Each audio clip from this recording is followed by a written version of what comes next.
दरम्यान जरांगेंनी आंदोलन थांबवावं, सरकार सकारात्मक असून फेब्रुवारीत विशेष अधिवेशन घेतलं जाईल असं मुख्यमंत्री शिंदे म्हणाले आहेत।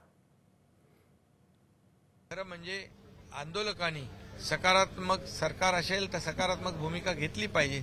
त्यांच्या अनेक सूचना सरकारने मान्य केलेल्या, त्यामुळे मला वाटतं हे आंदोलन थांबलं पाहिजे, टाळलं पाहिजे, कारण यामुळे जनतेला त्रास होणार आहे। आणि म्हणून माझं आव्हान आहे की विनंती आहे की सरकार एकीकडे सकारात्मक अनेक निर्णय घेते आहे, क्युरेटिव्ह पिटिशन देखील ओपन झाली आहे, त्याला विंडो आपल्याला ओपन झाला आहे। आणि मराठा समाजाला ज्या काही आरक्षण रद्द झालं सुप्रीम कोर्टामध्ये मागच्या वेळेस, ज्या त्रुटी ऑब्झर्वेशन सुप्रीम कोर्टाने निदर्शनास आणून दिल्या गायकवाड आयोगाच्या, त्यावर सुकरे साहेबांचा आयोग काम करतोय।